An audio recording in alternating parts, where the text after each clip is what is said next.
I 100%ed Age of Imprisonment, and here's what that looks like. No, I'm not kidding. As of writing, mid-January 2026, there is no paid DLC announced, just the base game, and a single free update that adds some post-game content, but more on that later. Originally, this video was planned as a review of the game, as I had gotten it on launch and had my thoughts written down with my subsequent B-roll footage recorded, and I was ready to go. However, one thing led to another, and I never got to make that video. So I opted to do the next best thing. Rather than make a review of a game over 2 months old, I took it upon myself to see everything it had to offer, jotting down my personal thoughts, and then relaying that back to you for your convenience. So without further ado, I hope you'll find this insightful. To start, Age of Imprisonment is everything I could have hoped for in a Breath of the Wild-styled Warriors game in terms of sheer gameplay. Genuinely, I wish this is what Age of Calamity was closer to, as that game was still enjoyable from a gameplay focus by itself, but there was a level of micromanagement that caused an awkward friction if your aim was to tackle challenges like a task list. For instance, in that game, you could equip different weapons and you could upgrade them and give them additional skills. Ultimately, it was entirely to your benefit to take advantage of this, as this is what the game was balanced around, you actually using the feature. However, that meant there were plenty of weapons you'd get and never use, because once you found a build you liked, your desire to experiment was virtually gone. Add to that, you had to spend rupees constantly in order to do anything. Your options on what you spent your money on constantly vanished as you try to keep up, only to neglect anything that wasn't right in front of you. Whereas now, while I did still face money shortages after a while, that didn't stop me from using things like the training ground and instantly leveling up characters I didn't feel like grinding all the way myself. Or making use of any of the game's shops and buying materials, either for cooking or unlocking additional items for each character, on top of still investing in weapon enhancements. Overall, the core gameplay loop is a much more cohesive experience this time around. What's more is before you got EXP exclusively playing as a certain character, or buying levels of that character at the training grounds. Now, you have those standard options, but also the inclusion of any playable characters that are on that mission with you net themselves a portion of EXP at the end of the stage. You don't even have to play as these characters on these missions, so long as they're there, they'll gain something out of it, which is a really nice touch that removes a lot of the tedium, if I'm being perfectly honest. It completely removes the problem in Age of Calamity when you would only really end up using Link, Zelda, or Impa because they always just had the best stats because you always had them on hand. The only time you found yourself using the champions, for example, is when the game made you play with them outside of initially receiving them when you got a brief tutorial on how they operated. But they were just never really strong enough to hold their own the way your original trio does. At least for me, I never used the other characters in Age of Calamity unless I needed to, whereas now, when I did find myself using these characters, they didn't feel like they were made out of Play-Doh. I could actually hold my own because I never had to grind as them in order for them to feel competent. Not to mention, they just feel a lot better to play. No matter what time investment you're putting into Age of Imprisonment, it never feels like any of it's wasted or going into the wrong systems at the wrong time. Truly, you can go about your own method at your own pace. Now, before we get much farther, I do want to look at performance real quick. On one hand, the frame rate is incredible. The draw distance on the enemies and the sheer quantity of stuff you can have on screen at a time is nothing to overlook. Loading times are also more than reasonable. I never felt like I was waiting long in order to play the game, which is a really nice feeling to have. Anyone who's played Hyrule Warriors on the Wii U especially knows what I'm referring to. Plus, now we finally have things like dynamic cameras during interludes and story missions for the first time, as opposed from just jumping from straight fixed camera angle to camera angle over and over again. Characters also now have little animations during these, which is very nice to look at, as opposed to their default standing or walking animations every time these things would happen. Again, it really is just bells and whistles for anyone who's played the older games. Now we can address some more general stuff about the game. For starters, no, you don't need to play any Zelda game in order to understand this one. Despite being a canonical prequel to an established continuity in the timeline, the team was smart enough to be able to bring you up to speed quickly without spoiling anything, and that's giving only what is absolutely necessary for you going forward. Most notably, the intro sequence in Tears of the Kingdom is recapped very succinctly without ruining the magic of seeing it in its own game. Whether you're being pulled in from a friend who's just letting you try the game out, or you're morbidly curious, you won't be confused what's happening in the immediate plot. Now granted, it does take about 30-ish minutes for things to get going if you're watching every cutscene and playing the tutorials at the beginning, but after that, it's very quickly throwing you into the action. This feels like a more realized version of what the team probably envisioned with Age of Calamity, as that game tended to feel like they were testing things out and never really letting things land smoothly for one reason or another. They now allow some additional customization for your characters, as well as condense items that you would rotate between in stages. Rather than have separate menus for things like bombs, magnesis, the hookshot, fire rod, and so forth, you now only have one. The nice thing about this is you can have 5 of these things attached to a character at any time. You can manually pick and choose who has what and which buttons assign which weapon. And don't worry, because you can alter these builds mid-mission anyways, so you never have to go in with characters that you don't typically use and then realize you don't have the solution to your problems. And moreover to that, as long as somebody has the item you need when an enemy is readying themselves for a big attack, provided you've already figured out how to get around it yourself, an on-screen prompt will then appear letting you automatically switch to that character, instantly use the ability, and counteract the enemy. So on one hand, you're not unstoppable and still need to prove you know the solution in the first place, but also, you're not going to risk missing your opportunity because you're spending too much time rapidly clicking through menus trying to get to the right guy and the right item.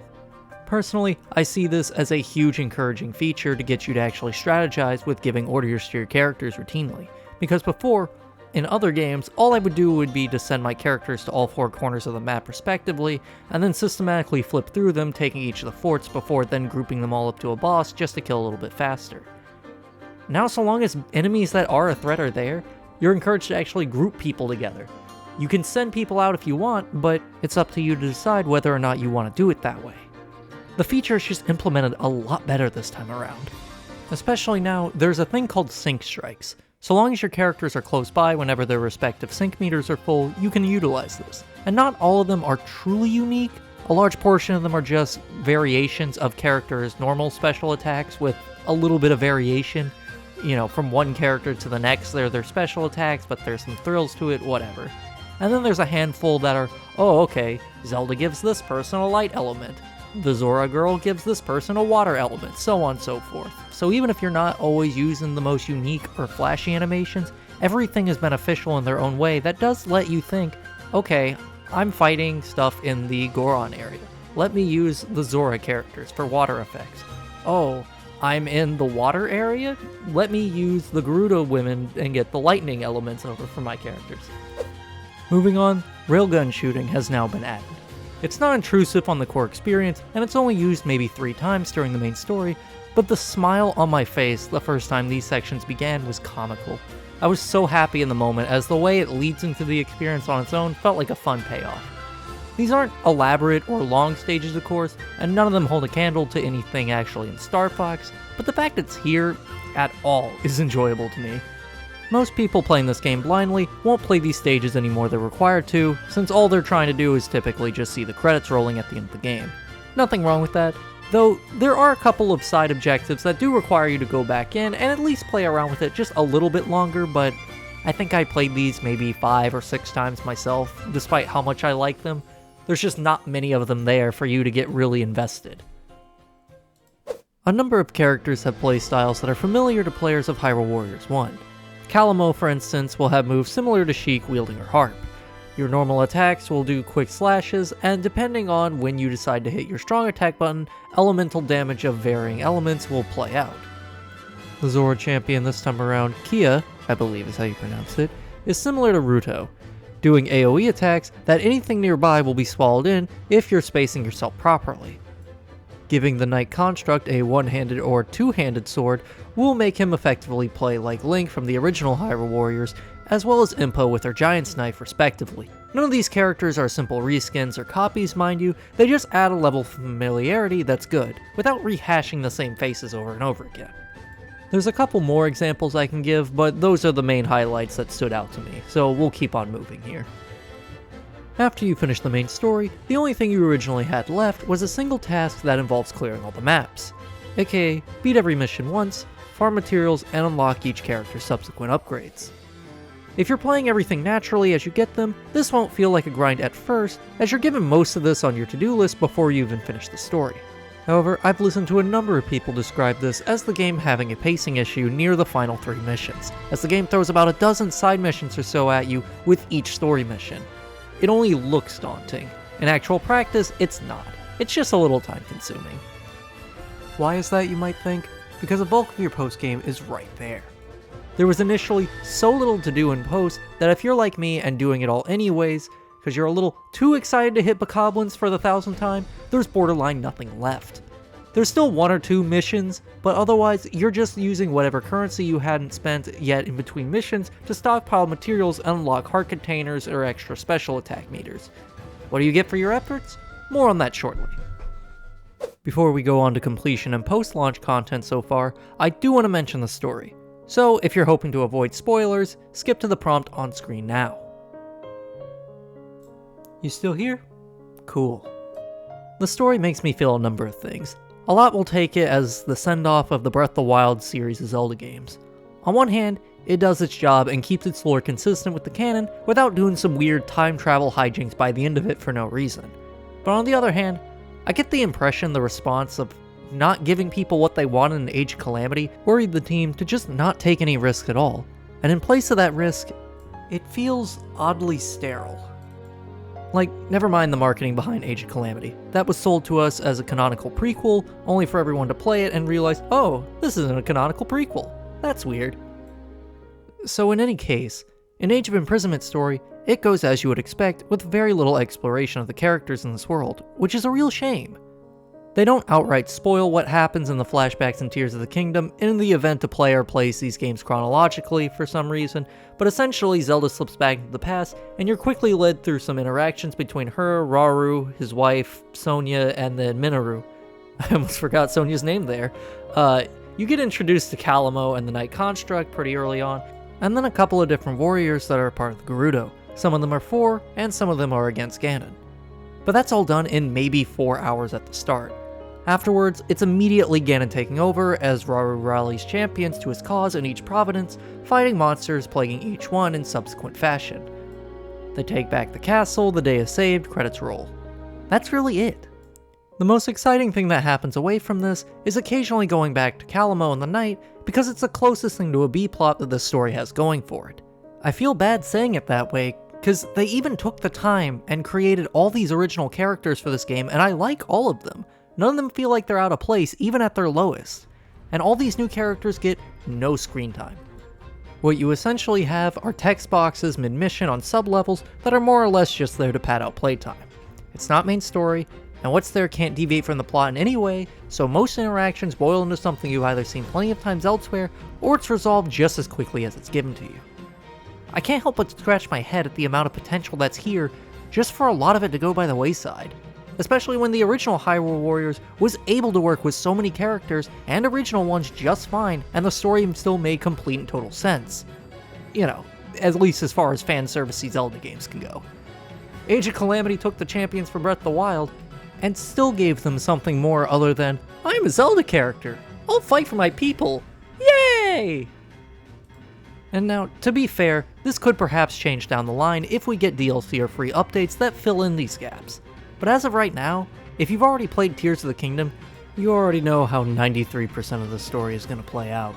And I'm not saying they needed to go off the rails and do something completely ridiculous, but with how much effort they put into original ideas, they could have done something to mix it up just a little bit. And speaking of post-launch updates, let's get into that like I mentioned back at the start of this video. Before, there was virtually nothing after the credits rolled outside some busy work. Now, we have additional missions with higher recommended levels to start you off. These will be the best odds you have at maxing out your characters. We also have Phantom Ganon missions that now occasionally appear on the map. Similarly to how you had Blood Moon missions in Age of Calamity. They're basically even harder post-game challenges, but now they have the addition of Gloomhand spawning in every so often, and once you fight them off, Phantom Ganon appears. You beat him, and he drops a chest that will open some good materials for you. These are ultimately worth it in the end, but I feel like after a while, they can just feel a tad tedious, as Phantom Ganon is a bit of a health sponge in of himself, even if you have maxed out stats across the board and all of your characters are ganging up on him. What's more is that Phantom Ganon himself is not a one-time special boss per mission. Say you're taking all the keeps and doing your busy work as you're expected to, and every now and then he can appear multiple times depending on what keeps hold what. I don't know what the exact ratio was, but I did notice in missions where he would appear every 2 to 3 keeps I would take, he would pop up again after having to fight down another wave of Gloom Hands. If you're really trying to grind, this is a good way to do it, but after a while the charm did wear off for me personally. I'm probably not making it sound like much, but this update easily adds another 8 to 10 hours of post-launch content when everything is said and done. With all of our bases covered, let's look at the game as a whole for completion. In my run, sitting at 58 hours, 51 minutes, I did it all. All characters, level 100. All heart containers received, 3 full maps, meters unlocked, side quests completed, and any other busy work in between somehow takes less time to finish than any other Hyrule Warriors game so far. Yet somehow, in the last portions of the story, I wanted it to be over by about the 45-hour mark. Now, the big question is, what happens when you get everything? What's the reward? Is there one? And the simple answer is yes. It's just not very exciting. What you get is a slideshow of animated hieroglyphics depicting the events of the game's plot. They eventually conclude with Zelda flying in the sky as a dragon, just to kinda tie it into Tears of the Kingdom a little more, and that's it. No skins, weapons, or characters, just a slideshow. The imprisoning war was the friends we made along the way or something, I don't know. So, at the end of the day, was Age of Imprisonment good? Absolutely. Was it a snub for Game of the Year? No. While I have my qualms with post-game to an extent, and feel as though the story played it a little too safe, I do think this was a huge step in the right direction as far as where to go next in terms of gameplay. I feel with a little more refinements, and even some superfluous things like higher quality of monster variety, this was still genuinely a good time through and through. If I was doing a traditional review, I would give it a 9 out of 10 regardless. But since I'm not, I'm curious to see if there will be a full season pass worth of content added later, much like its predecessor. Or if we'll be expected to move on immediately onto the shiny new thing, much like what happened with Fire Emblem Three Hopes. It's been almost 4 years, guys, come on, give me a definitive edition or something, I'm begging you here. That's all for today's video, be sure to like and subscribe if you haven't, and I'll see you in the next one. I hope to give you something just as good or better. Till then, everybody,